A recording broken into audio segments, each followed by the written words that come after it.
እኔው ምንድነው ማሰበው የሙዚቃ ኢንዱስትሪ ሊቆም ነው። ምክንያቱም ጽጌ ገብረአምላክ በኤልማ ገብረአብ ተከሽኖ ምክንያቱም ነገራችን ላይ ቲክቶክ ላይ ማንም ድምጽ አይከፍለኝ ሙዚቃዎች አላውቅም። ፕሮዲውሰር ድምጽ ማግኘት ብቻ ያዋጣል። ግጥም ደራሲ ማግኘት አያዋጣም። ዜማ ደራሲ ማግኘት፣ አቀናባሪ ማግኘት አያዋጣም።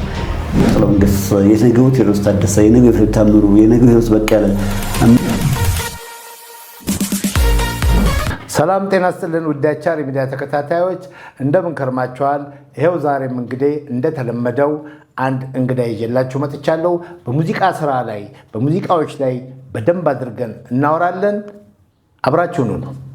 በግንባታ ፍጥነትና ጥራት የሚታወቀው የቻይናው ኮንስትራክሽን ካምፓኒ ለትልልቅ ሪል ስቴቶች ግንባታ አጠናቆ አስረክቧል። አሁን ደግሞ በራሱ ይዞሎት የመጣውን ልዩ አማራጮች ይመልከቱ። በዋጋውም ላይ ምንም አይነት የዋጋ ጭማሪ የሌለው በመሆኑ ለቤት ገዢዎች እፎይታ መሆኑን ስንነግሮ በኩራት ነው። በኮሪደር ልማት በደመቀችው ካዛንቺስ ከስቱዲዮ እስከ ባለ 3 መኝታ ከ950 ሺህ ብር ቅድመ ክፍያ ጀምሮ ቀሪውን በ30 ወር በግንባታ ሂደት የሚከፍሉበትን አማራጭ እንዲሁም በቦሌ አትላስ ላይ በማይታመን ዋጋ ባለ 1 እስከ ባለ 3 መኝታ ቤት ከ1.6 ሚሊዮን ብር ቅድመ ክፍያ ጀምሮ ቀሪውን በ27 ወር በግንባታ ሂደት የሚከፍሉበትን አማራጭ ይዘንሎት መተናል። ይህም ቀድመው ለሚመጡ 15 ደንበኞች ብቻ ነው። ከኢንቨስትመንት በላይ ስሙ የሚጠራበትን ጥሪት ሀብቶን ከኮምፓስ ፕሮፐርቲ ይግዙ። ለበለጠ መረጃ ከታች በተቀመጠው ስልክ ይደውሉ። እንግዲህ ብዙዎቻችሁ በቲክቶክ አካውንቱ ላይ ታውቁታላችሁ። አስተያየት ሂስ የመሰለውን ነገር ያመነበትን ነገር ከመናገር ወደኋላ የማይለው ማን እንደምለው አላቅም። ራሱ ማን መባል እንደሚፈልግ ምን እንደሆነ ዓላማው ራሱ ይናገራል። እኔ ዳጊ 67 አለዋለሁ። እንኳን ደህና መጣ ዳጊ። እንዴት ነው? ሰላም ነው። ማን ብንል ይሻላል? ዳጊ 67 አለ። ስለዚህ እሱን ነው መባል የምትፈልገው ወደፊት? አዎ ያዘምን ነው። ብራንድ ነው በጣም ያዘምን። በዚህ ይቀበላለሁ። እኔ ግን አሁን እዚህ ላይ ሀሳብ የመጣልኝ ነገር ስለ 90ዎችም አበክረህ ትናገራለህ በጣም። ስለዚህ 90ን መቼ የምንጨምር ይመስልሃል? በጣም የተሰራ በመጣ ቁጥር መጨመራችን አይቀርም። እንትኑ እስኬሉ እያደገ ሲመጣ አሁን እያደገ ነው። አሪፍ ልጆች እየመጡ ነው። ለዚህ ነው ጥሩ ስራ ስታይ ተጎትተህ ትመጣለህ። ግድ ነው። ጥሩ ስራ ይሰባል፣ ራሱ ይሰባል። ብዙ ማስታወቂያ የማያስፈልገው እና አሁን እንደዚህ አይነት ነገሮች እያየሁ ስለሆነ ሁልጊዜ ያንተን ፕሮግራም ስከታተል ይሄ ነገር ይመጣብኛል። ምክንያቱም ስለ 90ዎቹ ብዙ እስከ ቅርብ ጊዜ እስከ አህመድ ድንቢ ድረስ ስታወራ ስለምሰማ ማለት ነው። በጣም እንግዲህ ለመግቢያው ይህን ያህል ካልን እኔ አሁን ዝም ብሎ ሁልጊዜ እንደተለመደው አይነት ጥያቄዎች ሳይሆን ከአንተ እንቅስቃሴ አኳያ እንደዚህ አይነት ጥያቄዎች አሉኝ። እነሱን እየተነጋገርን እየተጫወትን እየተዝናናን እንሄዳለን ማለት ነው። ዳጊ ብዙ ጊዜ ምን ስትል እሰማሃለሁ መሰለህ? ቲክቶክ ላይ ሙዚቃ የሚሰማው በጣዕምና በልኬት ነው፣ ወይም ደግሞ በልኬትና በጣዕም ነው የምትለው ሁለት ነገር አለ። ሴንሱ ይገባኛል። አሁን በልኬት ማለት እንግዲህ ከሙያ ጋር የተያያዘ ሳይንሳዊ የሆነ ነገር ነው። ግልጽ ነው፣ ለማንም ግልጽ ነው አይደል? በጣም የምትለው ነገር አለ። አሁን በጣም ላይ እኔ እንግዲህ ከሙዚቀኞች ጋር ብዙ ጊዜ እቀመጥ የለ ዲስከስ እናደርጋለን አንተን እያየ እና ዳጊ እሱ ጣዕሙ የጣፈጠውን ያወድሳል፣ እሱ ያልጣፈጠውን ደግሞ ባይነቅፍ እንኳን ዝም ብሎት ያልፋል። ነገር ግን እሱ ያልጣመው ሌላ አካል አይጥመውም ወይ? ሌላ ሰው አይጥመውም ወይ? ይሄ እንዴት ያህል ነው ዋናው ጥያቄ። በጣም ማለት መስጣም መብት ይሰጣል፣ ልኬት መብት አይሰጥም። ሁለት ነው፣ ህግ አለው ሳይንስ ገባ። ጣም ግን መብት ይሰጣል። እኔ ያልጣመኝ ማለት መብት ነው። አሁን ለምሳሌ ሰርግ በደግስ 10 ሼፍና 400 እንግዳ ብትጠራ ቆይ ሼፎቹን ሊጣፍጣቸው ብሎ አይደለም ሼፉ የሚሰራው። 10 ሼፍ ባይጣፍጠው ምንም አይመጣማ ተጽዕኖ። 400 ሰው ባይጣፍጠው ግን 400 ሰርገኛው ወይ ነገር ጨው በዝቶታል ካለ ኦልሬዲ ሰርገህ ተበላሽቷል። 10 ሼፍ ግን አልጣፈጠኝም ይሄ ካለ በቃ አልጣፈጣቸውም ሶሪ ብለህ ታልፋለህ። ሰርገን የሚያገንልህ በጣም ሼፍ ሳይሆን ወጡም በጣም የሚያጣጥመው ጀማው ሰፋ ያለው ህብረተሰብ። ስለዚህ የኢትዮጵያ ጀማ የትኛውን አይነት ሙዚቃ ይወዳሉ ስታስብ፣ ለምሳሌ ኤፍሬም ታምሩን በልኬት የሚያዳምጡት ናቸው፣ በጣም የሚያዳምጡት ናቸው። ያነገሱት በጣም የሚያዳምጡት ናቸው እኮ በሚሊዮን የሚቆጠሩት እነሱ ናቸው። ኤፍሬም ታምሩ የሚለው የኤፍሬም ጣፍቷቸው ነው በጣም በልኬት የሚያዳምጡት። ሄደ ኤፍሬም ምንድን ነው ካልካቸው ከሙዚቃ ሳይንስ አንጻር ይተነትኑላል። ይሄ ፓርቱ ቴዎድሮስ ታደሰን ካልከው ቴዲማ አስቱማ ይልሃል። ምክንያቱም እነሱን በጣም ያገናቸው በጣም የሚያዳምጠው ነው። ስለዚህ ሁል ቀን የማስበው በልኬት የሚያዳምጡት ሙዚቃን በጣም ማገዝ አለባቸው። ድምፃውያን ደግሞ በጣም ለሚያዳምጠው መስራት አለባቸው ብዬ ነው መሰቡ። አሁን እዚህ ጋር ምንድነው መሰለው እዚቹ ጥያቄ ውስጥ የሚሽከረከረው በጣም የሚያዳምጥ ብዙሃኑ ነው፣ ግልጽ ነው። በልኬት የሚያዳምጠው ደግሞ ሙዚቀኛ የሆነ ሙዚቃ ውስጥ ተሳትፎ ያለው ነው በልኬት የሚያዳምጠው። ብዙሃኑ ማለት ያኛው ጥቂቱ ማለት ነው። ግን አንድን ሙዚቃ ለምሳሌ አንተ አሁን በጣም የምትወደው ቴዎድሮስ ታደሰ እንደሆነ እኔ ያውቃለሁ። ምክንያቱም ከአንተ ንግግር ከአንተ ተነስቼ ነው። ቴዲን ስትወድ ከሌሎቹ ጋር አወዳድረው ነው ወይስ እንዴት ነው? ይበልጣል እያልክ ነው የምትወደው ወይስ እንዴት ነው የምትወድበት መጠን? በጣም አሪፍ። ቴዲን ምን መሰለህ አሁን ድምፅ የማወዳደር አልወድም፣ በተለይ እነዛ ትልቁ ዘመን ላይ ያሉትን። ግን ምን መሰለህ ለምሳሌ ቴዎድሮስ ታደሰ ድምፁ ራስን ለመቅረጽ ይሆናል። ቴዎድሮስ ታደሰ ድምፁ ማንም ድምፃዊ ላይ ተጽዕኖ የሚያሳድር ድምፅ አይደለም። ቴዎድሮስ ታደሰ የፈለግከውን ሙዚቃ ከእንግሊዝኛ ጀምሮ እስከፈለግከው ድረስ ያሬዳዊ ድረስ መጫወት የሚችል ድምፃዊ ነው። ምንም የሚገድበው ነገር የለም። ቴዲ ታደሰ ግጥም፣ ዜማ የመረዳት ችሎታው በጣም ኃይለኛ ነው። ቴዲ ታደሰ 50ዎቹ 60ዎቹ ብለህ ስትመጣ 70ዎቹ ካልክ በኋላ 80ዎቹ ብለን 90ዎቹ ላይ የሆነ ከዛኛው ጣዕም ስለመጣን የመንገጫገጭ ነገር ነበረ። ያው እነ ማዲንጎ እነ ታምራት ለማስቀጠል ያደረጉ ትልቅ ብቃታቸው እንደተጠበቀ ሆኖ ማለት ነው፣ ትልቆቹ እነሱ ማለት ነው። እና ቴዲ ታደሰ ምን መሰለህ የሚገልጸው ውሃ ልክ ሆኖ ነው የመጣው። አሁን ለምሳሌ 77 ቴዲ ታደሰ ሲመጣ ከ77 እስካሁን ላለው ሙዚቃ ይሄ ቤንድ እንዳያደርግ ርቀቱ እንዳይለመጥ ኩኞ ሆኖ የገባ የጠበቀ። ምክንያቱም ይሄ ደግሞ ተረጋግጠው እየፈለግከውን ድምፃዊም በለው መንገደኛም በለው ጥራ ካልከው ሙዚቀኛ አለበት፣ 3 ሰው ተጠራ አለበት። ስለዚህ እኮ አሁን ዋናው ጥያቄ ምንድን ነው? ቴዲ ታደሰ ይበልጣል ነው? ቴዲ ታደሰ ይበልጣል ሳይሆን ቴዲ ታደሰ ለሙዚቃ ያደረገው አስተዋጽኦ ይበልጣል። ለሙዚቃ ያደረገው አስተዋጽኦ አዳዲሶችን ከማውጣት ከ77 ጀምሮ ከ80 ውስጥ አይተህ ከሆነ ጠቅላላ እሱ ከመጣ በኋላ የኢትዮጵያ ሙዚቃ በጣም ተለውጧል። 77፣ 78፣ 79፣ 81፣ 84፣ 89 እሱ ያወጣበት ዘመን አይተህ ከሆነ የኢትዮጵያ ሙዚቃ አሁን 84 ለምሳሌ ሁለት ቀን ማስተርፒስ ምን ያውን 89 ዝምታ በጣም ትልቅ አልበም ነው። ሪከርዲንጉ አሬንጅመንቱ ተአምር ነው። በጣም ተአምር ነው። እኔ እስካሁን ድረስ በጣም ተአምር ነው። ታዲያ በእነዚህ አሁን በጠቀስካቸው ዓመቶች ውስጥ ግን ምን መሰለህ አሁን የምለው ለምሳሌ 89 ዝምታን በጣም ቤስት ነው እንዳልኩ ለብቻው ብታስቀምጠው ስራ ነው። ግን እሱን በጣም ቤስት ነው የሚሉት ሰዎች ከ90 ወደዚህ በጣም ሙዚቃ መዳመጥ የጀመሩ ናቸው ብዬ ነው የማስበው። ለምሳሌ የቴዎድሮስ ታደሰ 84 አልበም በጣም አውትስታንዲንግ ነው። ግን 89 ምን አለው አሬንጅመንቱ አይተን ማናቀው ስለሆነ አይደል ያልተሰማው። 89 እኮ 6-7 ዓመት አልተሰማማ ቀደመን፣ በጣም ስለቀደመን ማለት ነው። ዛሬ ላይ ስንደርስበት ለካ ተአምር ነው። ተመልሰን ማስተርፒስ ማለት ጀመረ። ቴዎድሮስ ታደሰ በችሎታም ልክ ከመጣ ሙዚቃን በመረዳት ልክ በፈለግከውን ከለር በማምጣት ከመጣ ቴዎድሮስ ታደሰ ለእኔ ለብቻ ማስቀመጠው ድምፅ። አሁን መለስክልኝ። በመጨረሻ ለእኔ የሚለው ነገር ይመለሰልኝ። ምን ልል ነበር እኔ አሁን ባልካቸው ዓመተ ምሕረቶች ውስጥ አብረው የወጡ በዛን ጊዜ የምናውቃቸው ትላልቅ አርቲስቶች አብረው አወጥተዋል። በአንድ ዓመት ውስጥ 2-3 የተለያየ ዘፈን ሊያወጣ ይቻላል። በተለይ 70ዎቹ 75፣ 76 በተለይ ከ76 ጀምሮ መደድ አሁን እስከ 79 አልበሞች ትልልቅ አልበሞች ወጥተዋል። ከዛ አንጻር ነበር ያልኩት። አሁን ግን አንተ ጠቅልለህ ለመለስክልኝ በመጨረሻ። ለምን ብዙ ሙዚቃ የሚያውቁም የማያውቁም ለእኔ ከሌ ይላሉ። እሱም ለማንም ልትል አትችልም። ገባህ? ለምሳሌ 77 እኮ አረጋኝ ወራሽ ወጥቷል። 77 ነው የደበው። 77 ነፃነት መልስ ወጥቷል። 77 ሂሩት በቀለ ወጥቷል። ቴዲ ወጥቷል። 77 የብሩ ተስፋሽ ወጥቷል። 77 ማለት በጣም ከባድ ነው። 78ም ከባድ ዓመት ነው። እስከ 79 ተምሮ 77 ወጥቷል። መድሆዲ በእንደዚህ አይነት ነገር ውስጥ ሆኖ በጣም ተሰምቷል ነው የምልህ። የነበረው ሁኔታ ከባድ ነው እና ለዚህ ነው ለእኔ የምትለው ቴዲ ሌላው ምን ይለይብኛል መሰለህ?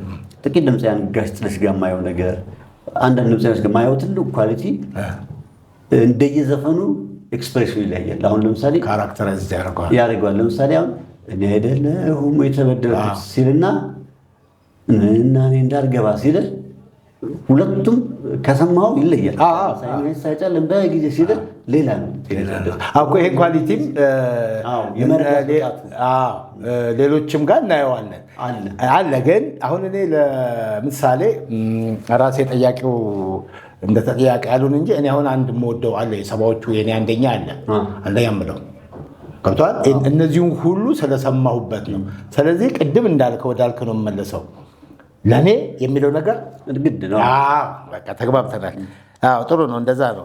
ሌላ መሰለህ ብዙ ብዙ ጊዜ ያው ቲክቶክ ላይ በተለይ በጣም ነው የምከታተለው። ስለ ሙዚቃ ስለምታወራ እኔ ሙዚቃ አፍቃሪ ስለሆንኩ ያው ታውቃለህ አንተም እንደምከታተልና ሙዚቃን እየጎዳ ያለው የሚያውቁ ሰዎች እንደማያውቅ እንዳላየ ዝም ባሉ ቁጥር ሙዚቃን በጣም ይጎዳል። የሚያውቁ ሰዎች መናገር አለባቸው የምትለው ነገር አለ። አዎ ትክክል ነው። በሙዚቃ ብቻ ሳይሆን በምንም ነገር ላይ እኮ አሉ የምትላቸው ሰዎች በምንም ሙያ ላይ ህንፃ ሲታመም አንድ ኢንጂነር ዝም ሊል አይገባም። ገባህ? እንደዛ እንደማለት ነው። እና ሙዚቃም ላይ ከመጣ ሙያተኞች ብልሽትን ሴንስ ካደረጉ ከልኬታቸው አንጻር ነው ብለህ ከልኬታቸው አንጻር ይሄ ነገር ህዝቡ ለምን አልሰሙ፣ ለምሳሌ ህዝቡ የሆነ ሙዚቃ ባይወደው ይህን ነገር ህዝቡ ለምን አልወደደውም ብለው ሪሰርች መስራት አለባቸው። ይሄን ነገር ለምንድን ነው ያልተወደደው? ይሄ ሙዚቃ እኮ ያልተወደደው የሆነ ነገር ስለጎደለ እኮ እኛ አልወደድነው። ሳይንስ ውስጥ ስለጎደለብን እኛ በጣም የሚያዳምጠው ሰው ጋር ሲመጣ የትኛው እንደጎደለ ሲባል ግን የሚነግር የለም። የትኛው እንደጎደለ እነሱ ያውቁታል። ገባህ? ስለዚህ ሼፕ ማድረግ አለባቸው። ይሄኛው ፓርት እኮ ስለተነካ ነው ህዝቡ ለዚህኛው ያለው ምላሽ እንደዚህ ሆነው፣ ይሄኛው ፓርቱ እነሱ በልኬቱ ሲያስተካክሉት እኛ ጋር በጣም ጣፍቶ ይመጣል ማለት ነው። ልክ እንደዚህ አድርገህ የማድረግ ያክል ማለት እነሱ ያደርጉልን አድርገው ሲሰጡን እኛ በደንብ እናጣጥሟለን።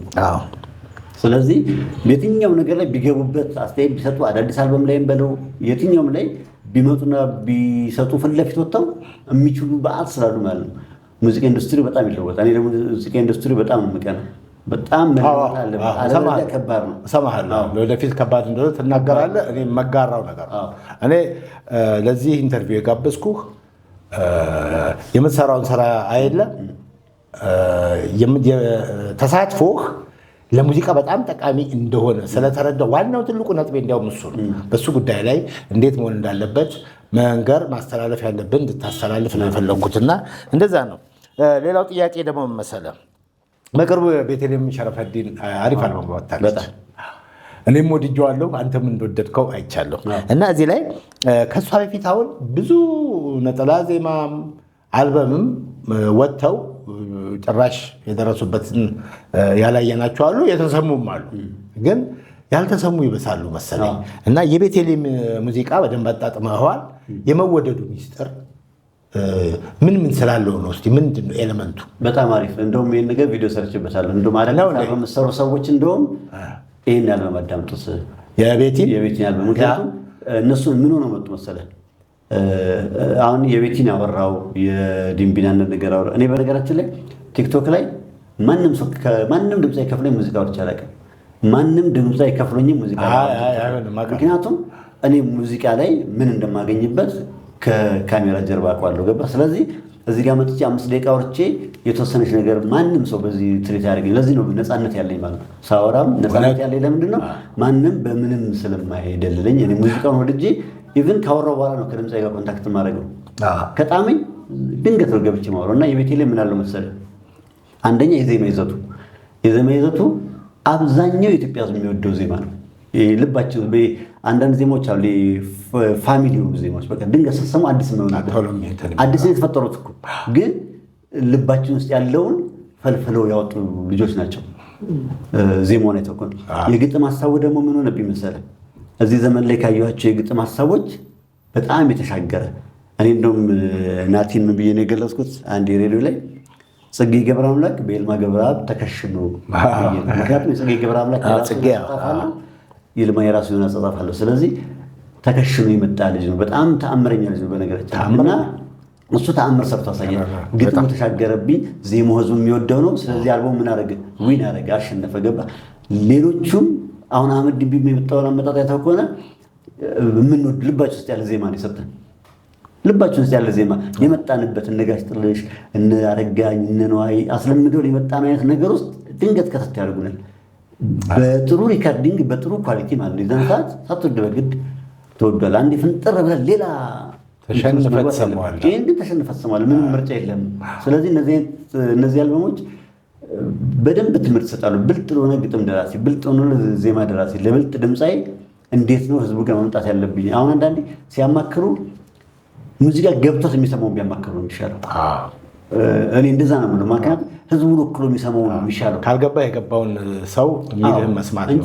ቢኮዝ ቤቲ የለቀቀችው ቪዲዮ አለ ሙዚቃውን እንድትረዳ ያ የነ ናቲ የነ ቶሚ የነሱ እሷ እንድትረዳ ያደርጉበት የሄዱበት ጊዜ የፈጁት ጊዜ የጣሩት ጥረት ምናምን ተናግራለች።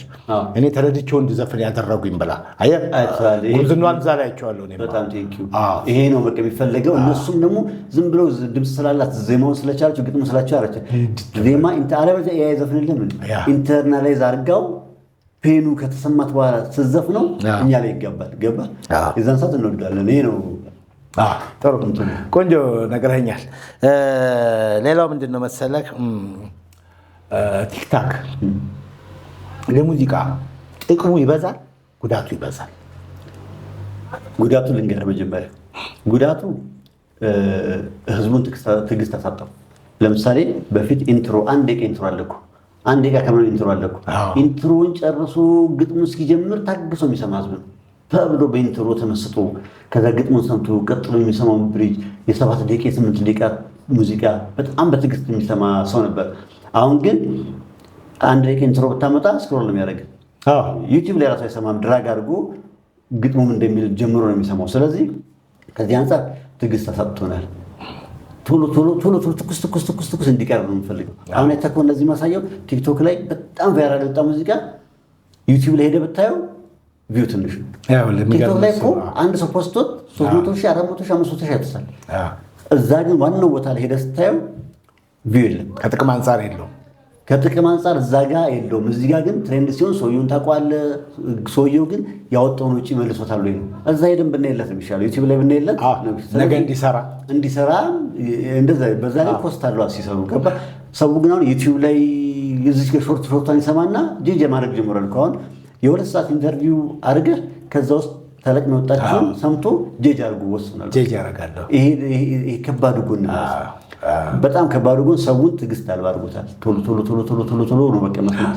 እነሱን ለመያዝ ደግሞ አንተም ትረግል። አንዳንዴ አሁን ዜና ሲያነቡ አይተህ ከሆነ እንደዚህ እንዳትደረጉ ተጠንቀቁ ይላል። ሌላ ሀገር አለ ህግ እኮ የሚነግር ግን ኢትዮጵያ ውስጥ እንደሆነ አድርጎ ሲጀምር በስቆ መሀል ላይ ሲገቡ ትነዳል። ስለዚህ ግን ምን ያርጉ ሁክ የሚባል ነገር አለ ሊይዙ ይገባል። ጉዳቱ ደግሞ ጥቅሙ ደግሞ መሰለህ ቶሎ ያወጣው ነገር ይዳረስልሃል። አቻር የሚባል ድምፃዊ ነጠላ ዜማ ለቋል ተብሎ ስክሮል ስታደርግ በየ4 በየ5 ስክሮ ይመጣል። ኦኬ ዘፈን ወጣ እንድትታወቅ ደግሞ ጥቅም አለው እና እሱም ጥቅም አለው። እኔ ግን ያው ብዙ ጊዜ እንግዲህ ከሙዚቃው አካባቢ ስላለሁኝ ጉዳቱን እያየሁ ተናልኩ እና እኔ ያየሁበት አንግል አለ። ዳጊ ደግሞ ምን አይነት አንግል አለው ብዬ ነው የማስበው። እና እኔ የሚገርምህ ቲክቶክ እኔ በቃ በጣም ነው የጎዳው ብዬ ነው የማስበው። የሚገርምህ ጥቅሙ እንዲያውም አይታየኝም። ምክንያቱም ጥቅሙን የሚታየኝ ሰርተው ህዝብ ጋር ደርሶ እውቅና መጥቶ እውቅና ደግሞ ማንን ያስከተላል? ጥቅምን ያስከተላል። ጥቅም ካለ ነገ ለመስራት አሁን ይሄ ብዙ ጊዜ አንተንም የሚያስጨንቅ ነገር አለ። እኔ እናንተ ተደዋውለን እናውቃለን፣ ስለ ሙዚቃ አውርተን እናውቃለን። ምንድነው አንዱ የሚያስጨንቅ ምናምን ነገር አዳዲስ ሰዎች ገብተው መስራት አለባቸው፣ ድሉ ሊፈጠርላቸው ይገባል የምትለው ነገር አለ። ትልልቆቹ መንገድ ማመቻቸት አለባቸው የምትለው ነገር አለ። ያ ትልቁ ገንዘብ ካላገኘ ለራሱም ላይሆን ነው። ስለዚህ በጣም ጉዳቱ፣ ምክንያቱም አንድን ነገር ለማስተዋወቅ ለምሳሌ እንቶኔ ነጠላ ዜማ ለቀቀ። ያችን ቆንጠር ይደረግና በተለያዩ ቲክቶከሮች ይለቀቃል አይደለም። ከተለቀቀ በኋላ ትሬንድ ሆኗል። ግን ያ ዘፈን የት ጋር ይገኝ? አልበም ውስጥ ይሁን ነጠላ ዜማ ይሁን ምናምን አይታወቅም። ከአልበም ውስጥም 2-3 ዘፈን ብድግ ካለ ምን አይነት ነገር ይፈጠራል አልበም ይሁን እንኳን አያውቁም። እና ጥሩ ገና ሌላ ተጨማሪ ማስታወቂያ ያስፈልገዋል ማለት ነው። አንተ የምትለው ደግሞ ትክክል ነው። ይሄ ነገር ትክክል ነው። ቅድም ምን አልከኝ አንተ? ኤአይ የሚሰማ እኮ ማን ቢለቅ እኮ ልናዳምጠው ነው እንደዚህ ከሆነ ብላል። እና ኤአይን አንተ እንዴት ነው የምታየው?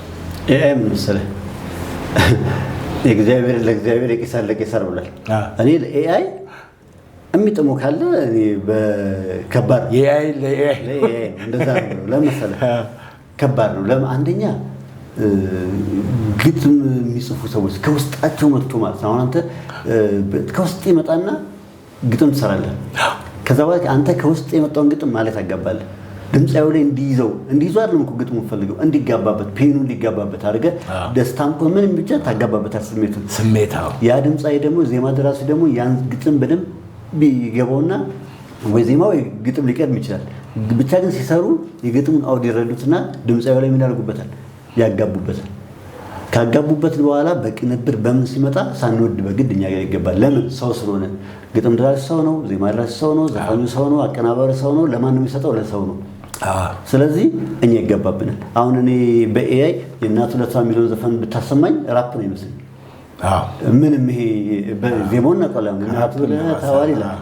እዚህ ጋር ግን የእናቱ ለቷ ቢመጣ ሳቂ ሁሉ የሚያመልጠኝ ነው ይመስለኝ። አሁን አንዳንድ ቴዎድሮስ ታደሰን የኤፍሬም ታምሩ ሙዚቃ በኤአይ መስማት ማለት ያማል፣ በጣም ያማል። ለምሳሌ ኤፍሬም ታምሩ ማለት የራሱን አጥር አለ፣ የራሱን ግዛት በሙዚቃ ላይ የፈጠረ ሰው ነው። የራሱን ህግ ኤፍሬም ታምሩ ስትነካጠፋለ። ምክንያቱም አችለው ሌላ ሌቭል ላይ ወጣ ገባ። እሱን እንዴት በኤአይ ልስማው ነው? ደግሞ ጀመረኝ የሚል ሰው እንዴት በኤአይ ልስማው? አሁንና ትልቁ ጥያቄ ግን በቃ ስሜት የለውም። ምንም አይነት ኢሞሽን የለውም። ለሰው ልጅ አይሆንም። ሁለት ኢንዱስትሪውን ይገድላል። ዜማ ደራሲዎች፣ ግጥም ደራሲዎች፣ አቀናባሪዎች እንዴት ይፍጠሩ? አንዱ ስረ መሰረቴ ምንድን ነው መሰለህ? ወደፊት የሚያመጣው ጉዳት እንዴት ይታያል? ወደፊት በኤአይ ሰዎች ወደፊት ሊሰሩ ይሄን እየሰሩም ይሆናል ፕሮዳክሽናቸው እስኪያወጡ ነው እንጂ እና ይሄንን ግን እውነተኛውን ስሜት መገዳደር ይችላል? በፍጹም ለገርኩ ሰውን አይገዳደርም። ሰውን አይገዳደርም። ለቄሳር ለቄሳር ሰውን አይገዳደርም። የሚመቸው ሰው ካለ ግን በቃ ተመስጥቷል። የራሱን ጀማ ይስማው።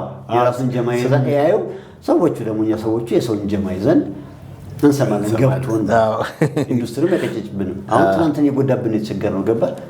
ነገ ስጋት ነው። ግን ትናንትና የኔ ፍሬምን የኔ ቴዎድሮስ ታደሰ የኔ ሄሩስ የኔ አስቴርን በየሰሰማ ትናንት ሜዶ እየጎዳብን እውነት ነው። በጣም ከባድ ነገ ኦልሬዲ ለማጥፋት እንደሚመጣ ግልጽ ነው። ይሄን ሆ ብሎ ካልማስቆም ካልተቻለ በጣም ሃርድ ከባድ እንደኔ ሙዚቃ ለሚወድ ሰው ከባድ ነው። በጣም ነው የሚያመኝ። እዚሁ ጋር ትንሽ ከዚህ ጋር ተቀራራቢነት ያለው ነገር በኢትዮጵያ ሙዚቃ ኢንዱስትሪ ውስጥ በፊት ከዚህ ከ20 ዓመት ምናምን ጀምሮ በፍጹም ችሎታ የሌላቸው ሰዎች ምናምን እናያለን። በቃ ችሎታ ጭራሽ ለዚህ ያልተፈጠሩ እዛ ውስጥ ገብተው ግን ብዙ ነገር የሚያደርጉ አሉ። እና ምንም ችሎታ የሌለው ተሰጥኦ የሌለው ሰው ጥሩ ግጥም ቢሰጠው፣ ጥሩ ዜማ ቢሰጠው፣ ጥሩ ቅንብር ቢያገኝ ሙዚቀኛ መሆን ይችላል። አሁን ምናልባት ስቱዲዮ ላይ አሁን ጥሩ ነገር ስቱዲዮ ላይ ምንም እንደዚህ እያወራ ራሱ ዘፈን ሊሆን ይችላል ስቱዲዮ ላይ ሰራ። ግን ይሄ የማን ነው ብዬ ማስበው መሰለህ? አቀናባሪዎች በነገራችን ላይ በጣም ጎበዝ ናቸው። እንደዚህ ሰምተው አቶንም ይላል አቶንም ነው እኮ። ስለዚህ እነሱ ጋር ነው ቁልፍ ያለው እኮ ብለው ይተዋሉ፣ ይሰሩታል። ከሰሩት ስህተት ነው፣ ከተውት ጀግንነት ነው። ገባ ለኑሮ ብለህ አሁን ለምሳሌ እኔ ልዝፈን ብዬ ብሄድ ሂድ ውጣ ነው ማለት ያለባቸው። ድምፅ አይሆንም። ግን በቃ እኔ ጥያቄ ሆነ የመጣሁት ምን መሰለህ፣ ብቻዬ ላይ ሲንቀዋልል የነበረ ነገር ነው እና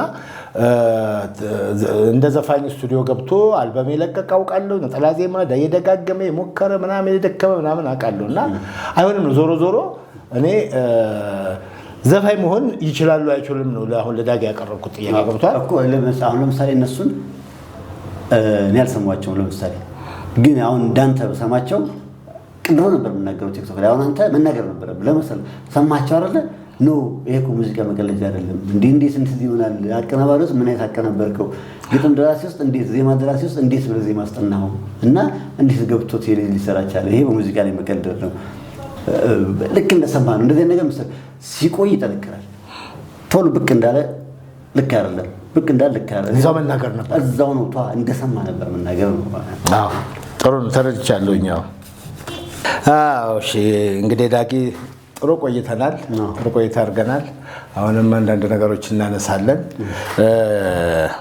እንግዲህ ብዙውን ቅድም እንደነገርኩ አንተ ከምትጫወታቸው አንተ ከምታስተላልፋቸው ላይ በመነሳት ነው ተነምረውና ብዙ ጊዜ እንዲያውም ተከራክሬ ያውቃለሁኝ የአዳዲስ ሙዚቀኞችን ለማፍራት ምንድናቸው ስቱዲዮ ያላቸው ሰዎች አቀናባሪዎች ማለት ነው። አቀናባሪዎች፣ ግጥም ሰሪዎች፣ ዜማ ሰሪዎች፣ የዛ ግባት ባለሙያዎች እነሱን ማገዝ እንዳለባቸው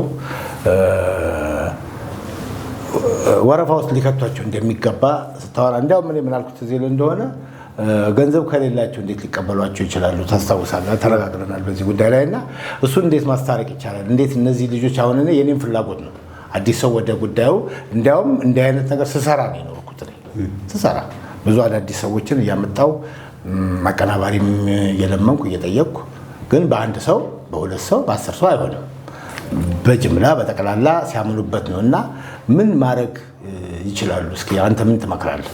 እኔው ምን አስባለሁ መሰለህ ኢንዱስትሪው እንዲያድግ ሙዚቃ ወዳለሁ የሚል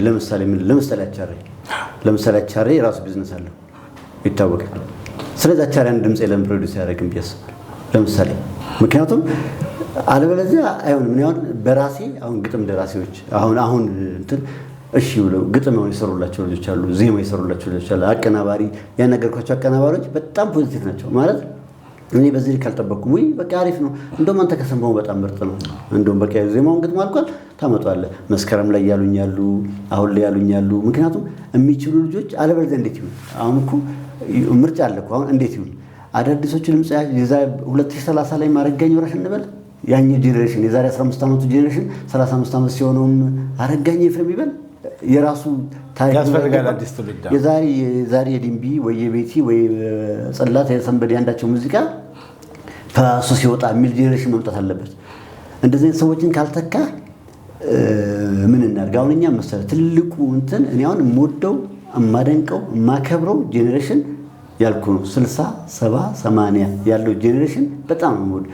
90 ላይ ያሉ ጄኔሬሽኖች ደግሞ ያንን ለማስቀጠል የታገሉት ትግል አለ።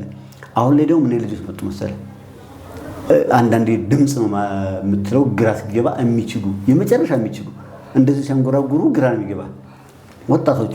ከዛ እኔ በማሰብ ጀመርኩ እንዴ እነዚህ ሰዎች ለምንድን ነው ዝም የሚሏቸው?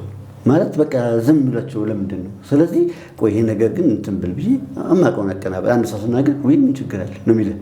ግጥም ይጽፉ ነው አሁን ግጥም ዜማ ምንም ጣጣ የለውም የሚሉ አሉ።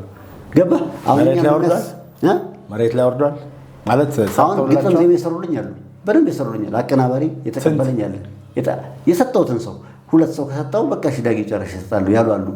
በጣም ፖዚቲቭ ናቸው። አሁን እኛ ያልተረዳነው የተሸዋወር ነው እንደው ታውቃለህ ሰዎቹ ጋር አንደኛ የሚሄድ ሁለት በጣም በኢኮኖሚ ደረጃ ከፍ ያለ ሰው ደግሞ እነሱም እንዳይጎዱ ሰፖርት ማድረግ። ከዛ በኋላ አንድ ድምጻዊ ስታወጣ ጋሻ ሊዳን ታንጎ እኮ ባይኖር ነው አይደበበ ዘፋኝ ነው ይመጣል አይደል? ነው አይደበበን እኮ ለሩሃባን እጥፍ ከፍሎ ነው እኮ ለአንድ አልበም ከሚከፈለው እጥፍ ከፍሎ ነው እኮ ነው አይደበበን ዛሬ ነው መሬት ያንቀጠቀጠ ድምጻዊ ሆነ። እነ ጋሽ ተሾመ ኤሌክትራ እኮ አረጋኝ ወራሽ ላይ ሰሩት። አስቴር አወቀ ላይ እነ ጋሽ ታንጎ ይሰሩት። አሁን ማን ይስራ ታዲያ? እነሱ ፈርሰዋል። አሁን ሙዚቃ እወዳለሁ ነገርኩ አቻረን ጨምሮ ሙዚቃ እወዳለሁ የሚል ቢዝነስ እንቅስቃሴ ውስጥ ያለ ሰው አንድ ድምጻዊ በየትኛውም ዋጋ ከፍሎ የትኛውም ትግል አድርጎ እውቅናውንም ይሁን ገንዘቡንም ይሁን ተጠቅሞ አንድ ድምጻዊ ካወጣ የሙዚቃ ኢንዱስትሪው ይቀጥላል። እኔ አሁን ምንድነው የማስበው የሙዚቃ ኢንዱስትሪው ሊቆም ነው። ምክንያቱም እነዚህ ልጆች ያሳዝኑኛል። እውነቴን ነው የምልህ የራሳቸው ሙዚቃ ቲክቶክ ላይ መጥተው ቻሌንጅ ጀምሩልን ይላሉ። ከዛ በኋላ የራሳቸው ሙዚቃ የተወሰነች ፓርቷ ሁሉም የደነሰባት ይለቃል። አልበሙ ነጠላ ዜማው ሲለቀቅ ሲንግሉ ሰው ኦልሬዲ እዚህ ጋር ሰልችቶታል። ሙዚቃው ያዋጣል ብለህ ታስባለህ? እሱ ላይ መስራት በገንዘብ ሙዚቃ ላይ እኔ ያዋጣል ብዬ ነው የማስበው። እኔ አሁን ሙዚቃ ላይ በደንብ ኢንቨስት የማደርግበት ስታተስ ላይ ብሆን በደንብ ነው ኢንቨስት ማድረግ። ለምሳሌ በሙዚቃ ብከስር አይቆጨኝም። አሁን አንዳንድ ፕሮዲውሰሮች አሉ ዝም ብለው ናቸው ሙዚቃ ይወዳሉ እኮ በጣም ሙዚቃ ይወዳሉ፣ ማሳደግ ይፈልጋሉ፣ ግን ሰው አይማክሩም። አይናቸውን ጨፍነው ዝም ብለው ይሁን አልበም ይገዛሉ። አሁን አንተ እኔ በሆነ አልክ የገባህ ነገር ስላለ ነው። የአብዛኞቹን አቀናባሪዎች ቀናነት አየሁት። ቅሬታ እንኳን የለም። ይሄ ነው አሁን ቅድም ነገርኩ እኮ እኔም ለብዙ አሁን በዝና ላይ ላሉ ምናምን ሁሉ እንዳየት መንገድ አመቻችቼ አውቃለሁኝ። ግን ይሄ በቁጥር ነው የሚሆነው። አሁን አንተ ጋር የተቀበሉ 3፣ 5፣ 10 ሊሆኑ ይችላሉ። 10 ሰዎች አንዳንድ ቢቀበሉ 10 ነው፣ ሁለት ቢቀበሉህ ያው እንግዲህ ከተፈጸመ ነው የምንቆጥረው። የእነሱ ብቻ ምን መሆን ይችላል? አሁን ለምሳሌ ወደ ገጠር ሰው ሲሄድ አይተህ ከሆነ የሆነ ልምድ አለ። ድንጋይ አንስተው ሄዱና ቁጭ አድርገው ያልፋሉ። የሆነች ቦታ አለች ድንጋይ ቆል ያለበት ስንት ሰው በዛ መንገድ ላይ አልፎ የተከመረው ድንጋይ ነው። አንድ ሰው እኮ በጣም ብዙ ሰው ስላለፈበት ያ ድንጋይ ተከመረ። ይሄም ያ ነው። እንደዚህ አይነት ለምኑም ሆነ ኢንቨስት አድርጎም ሆነ የሚያሰራ ሰው በተመሳሳይ መንገድ ላይ ከሄደ የሙዚቃ ኢንዱስትሪው እንደዛኛው ጡብ ይቆለላል። ከዛ በኋላ ነገም አፋችንን ከፍተን የምንሰማቸው ድምፃዎች እናገኛለን። አለበለዚያ እነዚህ ልጅ እኔ አሁን በጣም ማዝነው አሁን የምሰማቸው ድምፆች አንዳንድ አይተህ ከሆነ እጄን ባፌ ጭኜ አጫውተዋል። ቪዲዮውን ሲዘፍኑ ሰምቼ እነሱን በአካል አዘፈኛቸው አውቃለሁ። እንደዚህ ተገናኝተን ማለት ነው። ምን ተጠቅመው ይሆን እንደዚሁ ተአምር ነው የምትለው። እነዚህ እኛ ሙዚቃ እንወዳለን እያለን ቁጭ ብለን እኛ ሙዚቃ ያልን እነዚህ እንዴት ይጥፉ? ይሄ እኮ በጣም ከባድ ነው። መስራት የለባቸው። ግን አሁን ትልቁ ነገር በምን መንገድ ይለፉ። አንተ የምትለው ቅድም እንዳልነው የተለያዩ የሙዚቃ ባለሙያዎች ገንዘብ ባይኖራቸውም መንገድ መክፈት አለባቸው እና ናቸው። አዩዋቸው ሳወራለሁ አሁን ለምሳሌ ሳልጠይቅ ማለት ጠይቄ አዩዋቸው። የእውነት በጣም ፖዚቲቭ ምን ችግር አለ? ታዲያ አሁን አንድ ሙዚቀኛ እንደ አቀናባሪ እንዳልነው 2፣ 3 ሲሆናል። ያውም እንግዲህ ምን ቆጥረው 1፣ 2 ብለን ሲሆን ነው ወደ ህዝብ ሲቀርብ ነው። ወደ ህዝብ ሲቀርብ ነው። በተረፈ ግን በንግድ ዓለም ያለ ሀብት ያለው ምን ያለው ምንን ነው የሚያየው? የሙዚቀኛን መውጣት የሙዚቃን ጣዕም መጨመር ምናምን ያህል ብለህ ታስባለህ ወይስ አዋጭነቱን ነው የሚያየው? ይኸውልህ አዋጭነቱን አሁን ለምሳሌ አሉ እኮ አሁን ገንዘብ አላቸው ሙዚቃ ደጋግሞ ሰርተው የወደቁ ፕሮዲውሰሮች እኮ አሉ። ደጋግሞ ሰርተው በወር 1 ሚሊዮን ቪው የላቸው አልበም ሙሉ ሰርተው ማለት ነው። ስለዚህ መሰለህ እነሱ ጋር ምን መሰለህ ክፍተቱ የሚያማክሩት ሰው ነው። አማካሪ በጣም ወሳኝ ነው። ሙዚቃ እኔ ለምሳሌ አሁን ያሰሯቸው ግጥም ዜማዎች አሉ። እኔ ይሄ ያለን በጣም በእርግጠኝነት የምነግርህ ግን በጣም የሚወደድ ስራ ይሆናል። እኔ ስለማውቀው አሰማሜን በደንብ አድርጌ ምንም አልጠራጠርም እና ያ ነገር ስላለ ምን መሰለህ ማስበው በደንብ ማማከር ያስፈልጋል። በደንብ ማማከር የትኛውን አልበም ብገዛ ያዋጣኛል? ልጅዮስ ይወጣል። ማንን ያማከራል? ማን አለ? ሰው መቅረብ ነው። በጣም በርካታ ሰው አለ። በጣም በርካታ ሰው አንደኛ ምን መሰለህ ከተቀመጥክበት ተራራ ላይ መውረድ ያስፈልጋል። ፕሮዲውሰር ስለሆንክ ላይ ብትቀመጥ ማንን ያውን ምንም አይመስለኝም። ማንም ምንም አይደለም። ምክንያቱም ሰርቶ እንደነ ጋሻሊ ታንጎ እንደነ ፍቃድ ዋሬ ሰምተው አሰርተው እኛን እጃችንን ባፋችንን እንዳስጫኑን ማስጫን ይችላሉ። በመጀመሪያ ሰው ጋር ስትገባ ጫማና ወልቀህ ስትገባ አንተ ጫማና ወልቀህ ጫማውን ቤት ውስጥ ወርውረህ በእግር አትገባም። የቱ ነው መቅደም ያለበት? ጥበቡ ይቅደም። ጋሽ ጥለሽ ብሏል እኮ ገንዘብ ጭራ ነው ኋላ ይመጣል። ጥበቡ ይቅደም። ጥበቡን ደግሞ ለማስቀደም በጣም ቀናነቱ በደንብ ድምፃዊውን መምረጥ ምን አይነት ስራ ፕሮዲውሰር ድምፃዊ ማግኘት ብቻ አያዋጣም። ግጥም ደራሲ ማግኘት አያዋጣም። ዜማ ደራሲ ማግኘት፣ አቀናባሪ ማግኘት አያዋጣም።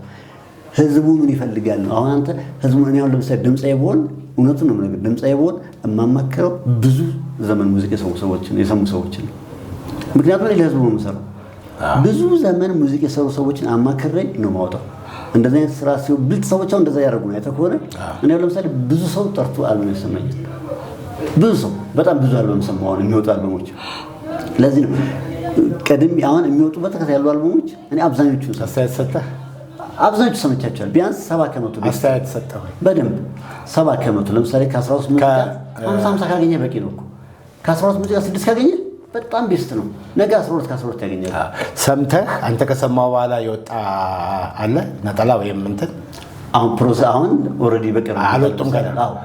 ትልቁ ነገር ግን የሚሆነው የቱ ጋር መሰለህ አስደመጡህ፣ አስተያየት ሰጠህ፣ አስተያየትህ እንዴት ነው በጣም ተጠቅሞበታል የሚለውንም ማየት ያስፈልጋል። ሲወጣ ነው ከሳምፕል እስከ ማስተሪንግ አልቆ እጅ ላይ ተቀመጣል ማለት አልቆ እኔ 50 ከ50 ካገኘ 50 ከ100 ካገኘ ምኑን ነው 50 ከ100 ግማሽ ከ12 ሙዚቃ 6 ቤስት የሚደመጥ ካለ በጣም ሰክሰስ ነው። ገባ? አሁን ግን እንደዛ ያገኘው ነው፣ ከ8ም በላይ ያገኘው ነው። ስለዚህ ብራቮ ምርጥ ገጣሚዎች መጡ፣ ብራቮ ምርጥ ዜማ ደራሲዎች፣ ምርጥ ድምፃውያን መጡ፣ ምርጥ አቀናባሪዎች መጡ። ስለዚህ ኢንዱስትሪ ማደግ ይችላል። ስለዚህ ኢንዱስትሪ እንዳያድግ ያደረገው ምንድን ነው? ኢኮኖሚ ነው። ልጆቹ አቅም አላቸው፣ ኢኮኖሚ የላቸውም። ስለዚህ ይህን ኢኮኖሚ ደግሞ ሙዚቃ ላይ ያገባኛል የሚል ሰው እንዴት ሰፖርት ያደርጋቸው ነው? ሙዚቃ የሚወድ ከሆነ የማይወድ ከሆነ አይገደድም። ግን ሙዚቃ ወዳለሁ፣ ሙዚቃ ውስጥ የታገልኩ ነው፣ ሙዚቃ ሰማለሁ ካለ የለፋበትን ሙዚቃ አጉመጣም ይሰማል። ገባ? ስለዚህ እኔ አሁን በራሴ ሙዚቃ ወዳለሁ፣ የመውደዴን ያክል ለራሴ ጥቅም ስል ለምኜ ሙዚቃ እንዲሰራ አደርጋለሁ። ያ ዘፋኝ ነገር ሲዘፍን ጥቅሙ ለኔ ነው፣ አንጀቴ የራሴ ሰማለሁ። እንደዛ ነው መሆን ያለበት። ያገባናል ካላልን በዚህ በኩል ኤአይ አለ፣ በዚህ በኩል ድምፃውያኖቹ ተስፋ መቆረጥ አለ። ዩቲዩብ ላይ ሄደው አይታይላቸውም፣ የትኛው ትሪል እንደሚያስቀምጡ አያውቁም። እንደዚህ ዘመን ዘፋኞች ለዚህ ነው ነጠላ ዜማ ስትወጣ አይተህ ከሆነ ከጣመኝ ያወራለሁ፣ ደህና ከሆነ አውርቼው እንደሚበረታ አስባለሁ። በጣም ካልጣመኝ ዝም ነው የምለው እንጂ አዲስ ሙዚቃ ላይ አዲስ አልበም ላይ አንዲት ቀን ኔጌቲቭ ሀሳብ ስትቻላቅ ልፋቱን አውቀዋለሁ። ሞተው ነው የሚነሱት። ዝም ብለህ እግር አጣምረህ በኤርፎን ሰምተህ አይረባም ማለት ግፍም ጭምር ነው። ስለዚህ በጣም መስራታቸው ራሱን የቻለ የሚያሸልም ጀግንነት ስለሆነ ብራቮ ነው በልብ። አሁን ቅድም ብዙ ሰምቻለሁ ብለኸኛል። ከሰማቸው ውስጥ 6 ካገኘው ቆንጆ ነው አልክ፣ ወደ 3 መጣ። እንትን ገጥሞ አያውቅም? በቃ አይሆንም ያልከው ገጥሞ አያውቅም? ይኸውልህ እውነት ለመናገር ማለት ነው እንደ እውነቱን ስነግርህ አብዛኞቹ በተለይ በግጥም ይዘታቸው በጣም ነው የተገረምኩት። በቃ የሆነ ወቅት ላይ አይተህ ከሆነ ቀሎ ነበር ግጥም። ይሄ 90ዎቹ መጨረሻ ላይ በጣም በቃ የሆነ የመቅለል ነገር ነበረ። ለምን ጄኔሬሽኑ ቀላል ነገር ይፈልጋል የሚል ሀሳብ መጥቶ ነበር። አሁን ደግሞ አታምንም። በቃ ይሄ የሚጠቀሙት ቃል ፍሰቱ፣ ኢቭን ፍሰት ካልተጋጨ በጣም የሚገርመው ፍሰቱ አይጋጭም። እኔ እሱ ነው ያለው። ሁለት እኔ ከአንድ ሙዚቃ ላይ ምን መኖር አለበት ብዬ አስባለሁ መሰለህ? የሚይዝ ነገር ያስፈልጋል።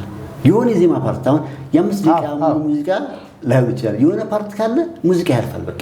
ስለዚህ የትኛው የዜማ ፓርት ነው ምርጥ፣ ወይንም ግጥም እንዳባባል የምትይዘው ግጥም የትኛው ፓርት ነው ጠሪ የምንለው ፓርት? እንደሱ አይነት ነገሮች በጣም ያስፈልጋሉ። ሁለት ደግሞ ቃላት ከተደጋገሙ ሙዚቃው ላይ ያ ቃላት እውነት ሙዚቃው ላይ ሚና አለው ወይስ ዝም ብሎ ማጫወቻ ነው የሚለውን። ከዛ በኋላ ኳየሮች ካሉ ደግሞ ኳየሮች የሚቀበሉት ኳየሮች ዋናውን ገጸ ባህሪ የሚደግፉ ናቸው ወይስ ዝም ብሎ ድምፅ ለማሰማት የገቡ ናቸው?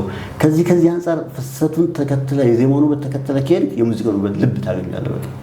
ያ ነው የሙዚቃውን ልብ የምታገኘው። ዝም ብሎ እኔ እንኳን ማወቅ ፈልጌ የነበረው ምንድን ነው ከብዙ አዳምጫለሁ ስላልከኝ ካዳመጥካቸው ውስጥ አስተያየት የሰጠበት ይሄ ጥሩ አይደለም እንዲህ ቢሆን ምናምን ያልከው ሙዚቃ አለ። ለምሳሌ ኳየር ላይ ግን ይሄ አቀባበሉ ትክክል አይደለም፣ እቺኛው ተስተካከል፣ እቺኛው ዜማ ግን ትንሽ ያላት እንደው ቀጥ አለች።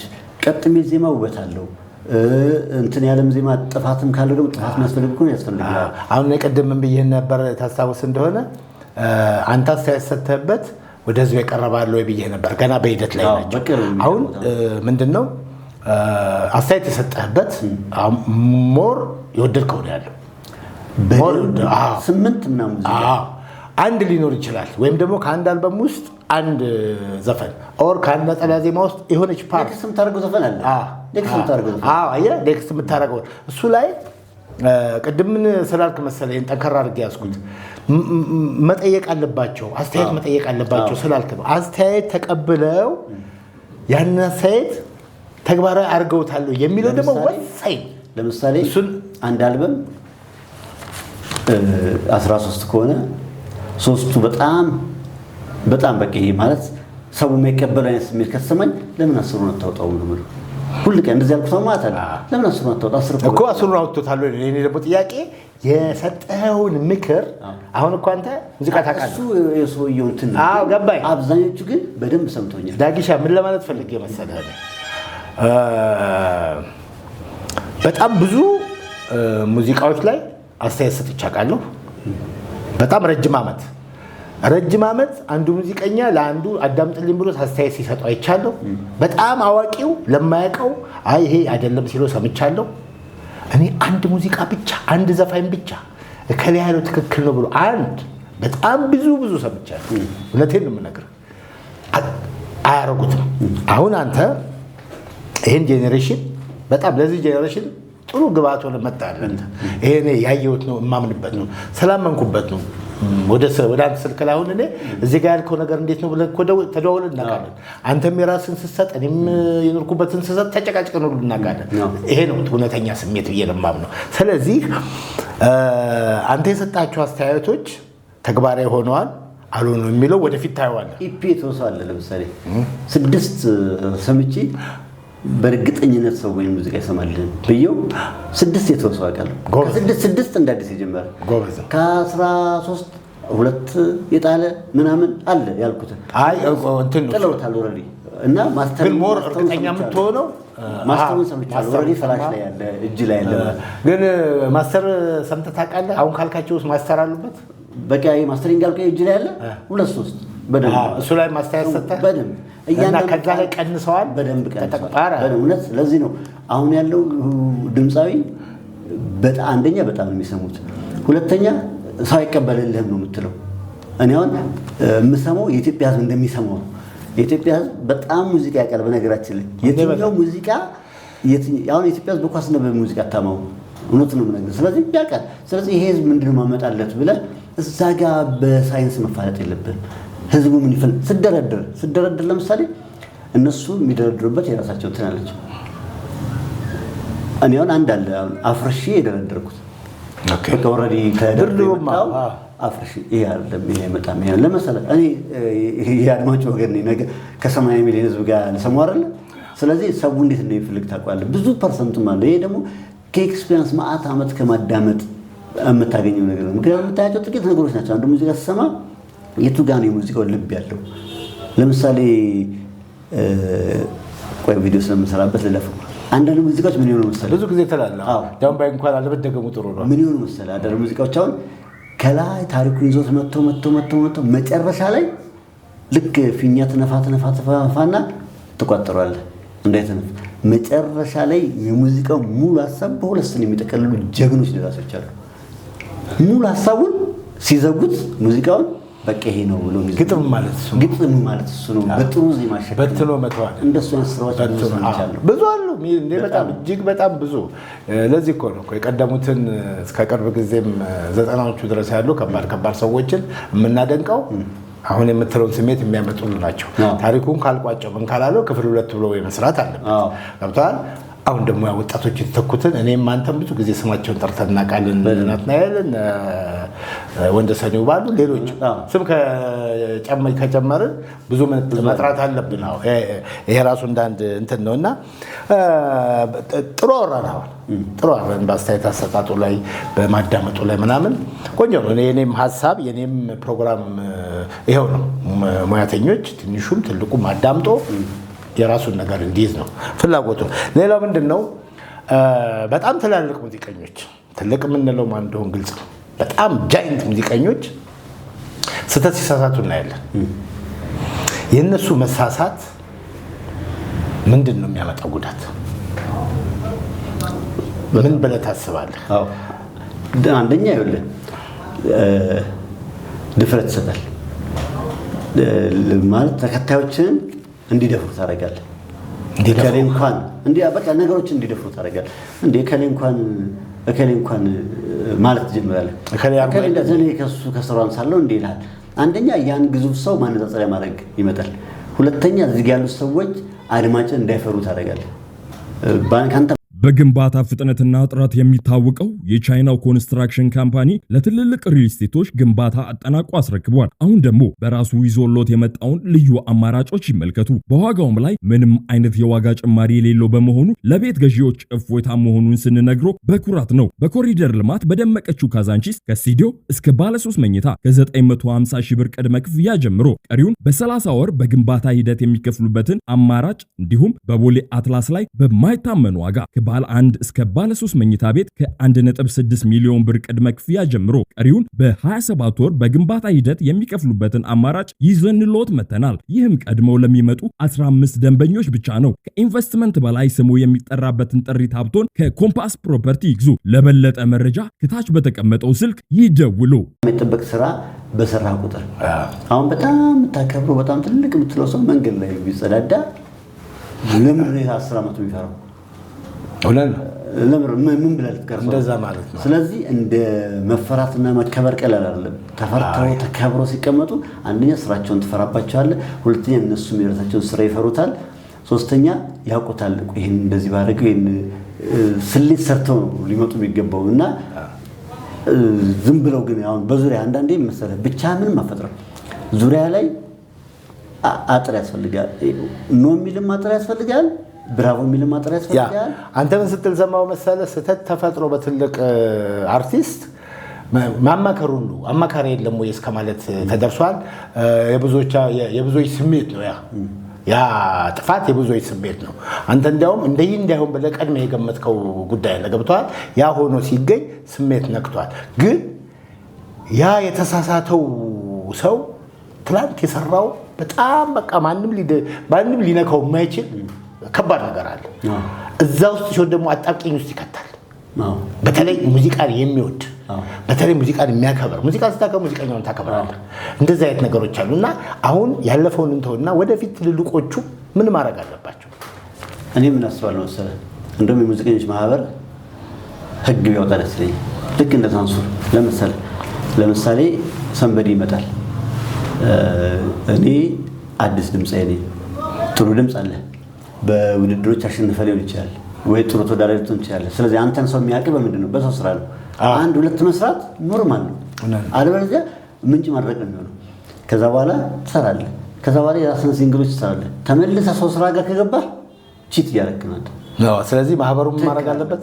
ስለዚህ አንተ አዲስ ድምጽ ሲመጣ እኔ እንደዚህ አይነት ስራ ልሰራ ነው፣ የከሌን ስራ ልሰራ ነው፣ በመጀመሪያ አስፈቅድሃል ወይ? የመጀመሪያው ፕሮሰስ ያልቃል አይደል? ማህበሩ ነው መጠየቅ ያለበት። ማለት የት አለ ዶክሜንት? ግጥም ድረስ የፈቀደልህ፣ ዜማ ድረስ የፈቀደልህ፣ ድምጽ የፈቀደልህ፣ ባንዱ የፈቀደልህ፣ የፈቀደልህን አንጣ ስላለ እሱን ጨረስክ። ሁለተኛ ለምንድን ነው የምትሰራው? ለምን ራስህ ማሰራው? አይ እኔ ሰው አያውቀኝም፣ ምንም ስራ ከዚህ በፊት የለም። አዎ ምንም ስራ የለኝም ከዚህ በፊት በቃ። ስለዚህ አንተ መታየት ተፈትኖ ድምጹን ማለት ነው። አንተ በቃ መስራት ትችላለህ። ቪዲዮን አምጥቶ ዝም ብሎ ቀርቶም አምጥቶ ሊሆን ይችላል። አንተ በቃ አንድ ሁለት ትሰራለህ። ከዛ በኋላ ግን ወደ ስራ መመለስ አይቻልም። የመጀመሪያው ሌሎች ሙዚቃዎች ደግሞ ሲደገሙ ምን መሆን አለበት ብዬ አስባለሁ መሰለህ?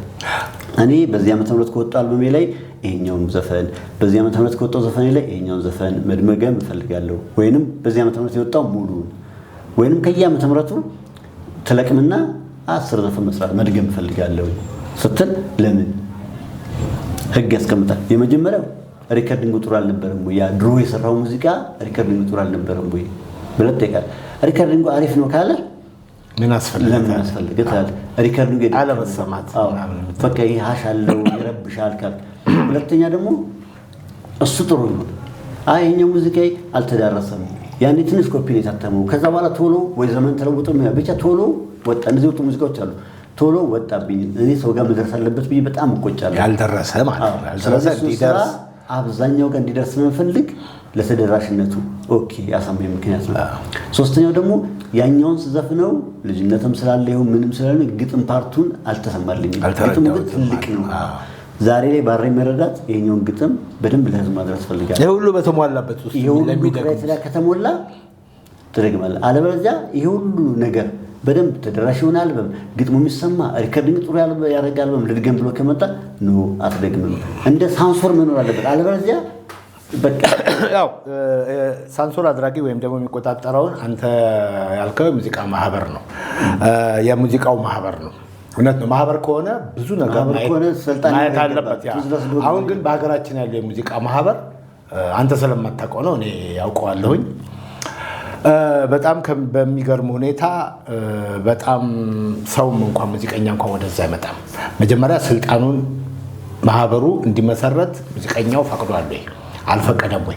ከፈቀደስ ወዲያ ካመነበት ወዲያ የተመዘገበው ከ2000 በላይ አለ። አንዳቸውም ፓርቲሲፔት አያደርጉም፣ ወደዛ አይመጡም። ሌላውና ትልቁ ነገር እኔ አንድን ነገር ማህበርም ሆነ ሰውም ሆነ ግለሰቡ ማንኛውም ቦታ እንኳን ራሱ ትልቅ ቫልዩ ሲኖረው በራሱ መጀመሪያ ተጽዕኖ ሲፈጥር ነው ሰዎች ወደሱ የሚመጡት። ስለዚህ ያ ማህበር በተለይ በገንዘብ እና ማህበር ውስጥ ባሉ ትላልቅ ሰዎች መደረጀት አለበት። የኢትዮጵያ ሙዚቃ ማህበር የቤት ኪራይ አቶ አንድ ግለሰብ ዘፋኝ ከፍሎለት ያውቃል። ይሄ ባለበት ሁኔታ ቀርቷል። ይሄ ባለበት ሁኔታ እነዚህን ሁሉ መጀመሪያ ይመጣሉ ወይ ነው። ምክንያቱም አሳሪ ህግ የለም። እዛ ካልመጣ ሙዚቃ አይወጣም። ከሆነ ደግሞ ምን ሊሆን መሰለህ የሙዚቃ ነፃነት፣ የሥራ ነፃነት ሊታፈን ነው። አዲስ ሙዚቃ አይደለም መከለከለው። ዝም ብሎ ሰንበዲ የለፋበትን ሙዚቃ ዝም ብሎ ስለዚህ ምን ማድረግ አለበት? ዳጊ የዳጊን ዘፈን እንዳይነካ ዳጊ ሄዶ እዛ ድረስ አስመዝግቦ ይሄን ራይት አለን ይሄንን ከማጋ ከሙዚቃ ማህበሩ ጋር ምን ማድረግ አለበት? ስፍት አድርጎ ማስቀመጥ አለበት። የሄደ ማህበሩ ተመስርቷል። ያለው ክፍተት ምንም ወሰን ካልቻሉ እኮ ወይንም መበተን ሳይሆን ወደፊት የሚሻሻልበትን። አሁን ደግሞ ምን አድርገዋል መሰለህ? በሶስት ተከፍሏል። የሙዚቃ ማህበሩ አለ፣ ከዋኝ አለ፣ ምን የሚባል አለ። አሁን ደግሞ ይሄ አዲሱ ህግ በቅርብ ጊዜ ይረቃል ተብሎ ይታሰባል። መሬት እንደሚወርድም 90% ይታመናል። እሱ ከመጣ ሲስተም ስለሆነ አንተ የምትለው ነገር በአንድ ቀን ነው የሚይዘው። በአንድ ቀን ዩቲዩብ አሁን ለምሳሌ ምንድን ነው የሚያደርገው? ያንተን ስራ ከለቀቅ ወዲያው ነው ትራፊክ የሚይዝ አይደለም። እንደዛ አይነት ሲስተም እየተዘረጋ ነው። እነ ኤልያስ መልካ ሁሉ የታገሉለት ጉዳይ ማለት ነው። እና እሱን ይልቅ ያምጣ፣ እግዚአብሔር ያምጣ። እና እንደዛ ነው። ሌላው ምንድን ነው? አሁን ደግሞ በግል የሙዚቃ ፍላጎትን መጠየቅ ፈልጋለሁ። ቴዲ እንደምትወድ አውቃለሁ፣ ግን በአንድ ብቻ ነው የምትወሰነው? ኖ አይ እንዴ ነገርኩ 60-70-80 ማለት እኮ ያ ዘመን የኔ ባህር ነው። ሟኝበት እዛ ውስጥ ነው። አይ ሟኛህን ሳይሆን በቃ የኔ አንደኛ የምትለው ድምጻይ የታወቀ አንድ ሙዚቃ ካልክ ለምሳሌ ሰው ከሰው ይለያል። የታወቀ ነው። የጋይስቶለሽ አንደኛ ሙዚቃ በጣም ወዶ ሙዚቃ ብዙ ልጠራት ይችላል። እኔ ጫካ ነው ወደዋል። በእድሜ አንደኛ የምለው ዘፈን ጫካ ነው። ጫካ ሆነ ወይ ሸለቆ ከነምኑ ከነቅንብሩ ከፍጹም ነገር ሰው የራሱ ተስተላረለ። እንደዛ ነው። እሺ እስከዛሬ በጣም ሙዚቃ አዳምጠሃል።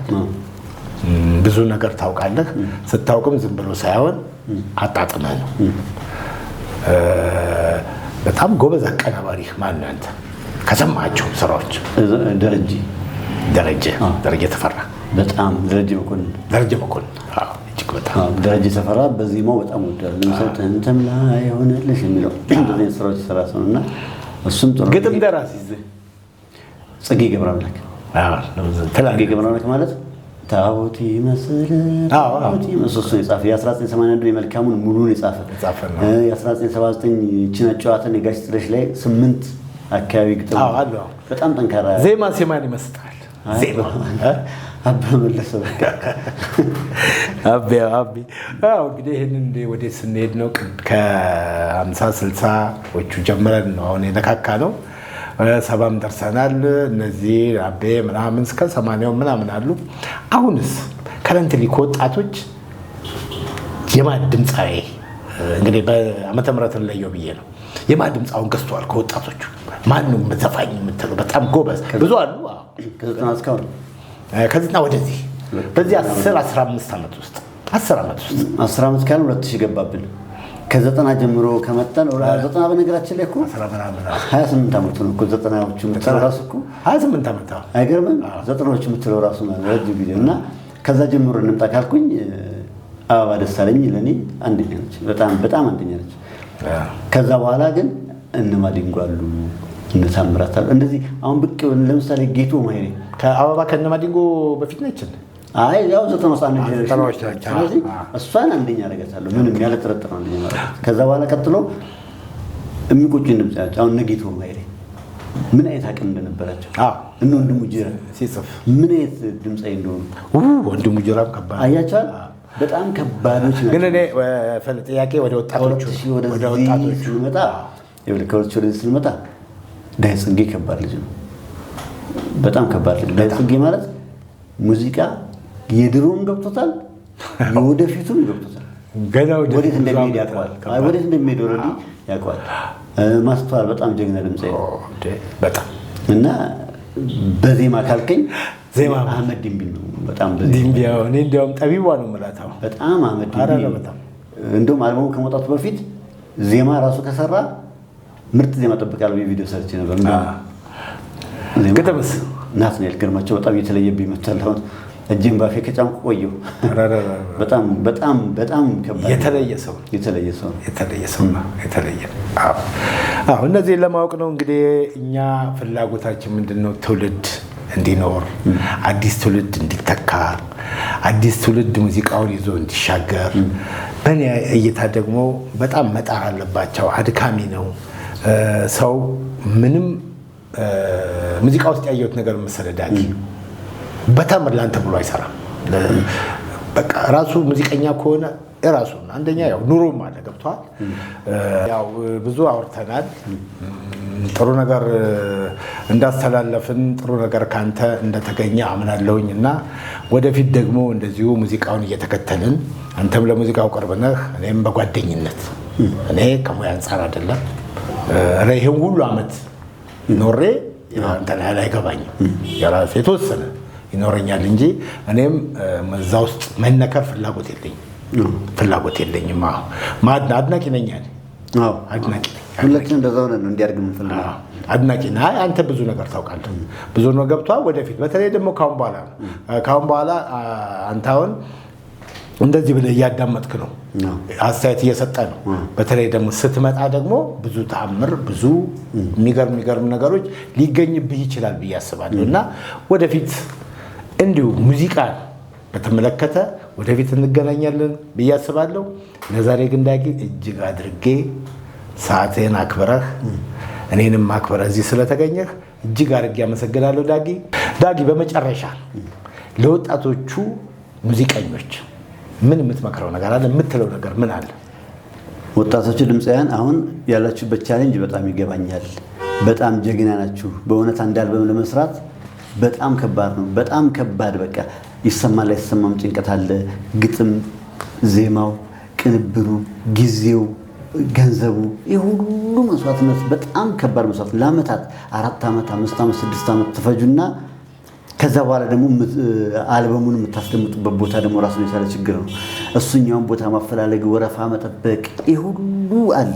ሲንግል ሲሰራ በአሁኑ ሰዓት ምን ያክል እንደሚከፍሉ እያየው ነው። በጣም ነው ያሳዝኑኝ። በሌላቸው ነገር ለሙዚቃ ዋጋ የከፈሉ እና እነዚህን ሰዎች እናንተ በርቱ፣ ሁሌም በርቱ። የነገው ጥላሁን ገሰሰ፣ የነገው ቴዎድሮስ ታደሰ፣ የነገው ኤፍሬም ታምሩ፣ የነገው ሂሩት በቀለ የሚመጡት ዛሬ በመከፍሉት ዋጋ ነው። ግን እነዚህን ደግሞ ሰዎች አቅም ያላችሁ፣ ሀብት ያላችሁ፣ ሙዚቃ የምትወዱ በተደግፏቸው ሙዚቃ የምትወዱ ሙዚቃ የማይወድ ሰው ምን ውስጥም እንዲገባ ይገደዳል። ከተገደደ ከገባ ቢዝነስ ስለሚያደርገው ማለት ነው። ሙዚቃ ደግሞ ቢዝነስ አይደለም፣ ቀጥሎ ነው ገንዘቡ የሚመጣው። ለፓሽን ስትሰራው ገንዘቡ ይመጣል። ስለዚህ ሙዚቃ የምትወዱ ሰዎች በገንዘብ በተደግፏቸው እኔ የእውነቴን ነው የኢትዮጵያ ሙዚቃ አሁን ከ2018 ወደዚህ ሌላ ተአምር ሌላ ሌቭል ላይ ይገባል። ግን ድጋፍ ይፈልጋል። ልጆቹን ያዟችሁ ማለት ያስፈልጋል። ተስፋ እየቆረጡ ነው። ተስፋ እንዳይቆርጡ ማድረግ ያስፈልጋል። እኔ አሁን አልበሞች ነገርኩ እየሰማው በጣም እያሳዘኑኝ ስለሆነ ነው። በጣም የሚችሉ ልጆች ወይን ይላሉ ገባ። ስለዚህ የሚችሉ ሰዎች ብታግዟቸውና አዳዲስ ድምፃውያን ቢወጡና የሆነ ዘመን ደግሞ 40-30 ዓመት እፎይ ብንል አሪፍ ነው ብዬ አስባለሁ።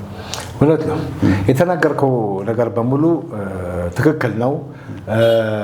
ሙዚቃን የሚወድ ሰው ሙዚቃ መደገፍ አለበት። ሙዚቀኛው መደገፍ አለበት። የዳጊ መልእክት ነው። በጣም ነው የማመሰግነው ዳጊ። በጣም ነው የምወደው ማከብረህ። እኔም በጣም ለተመሳሳይ አመሰግናለሁ።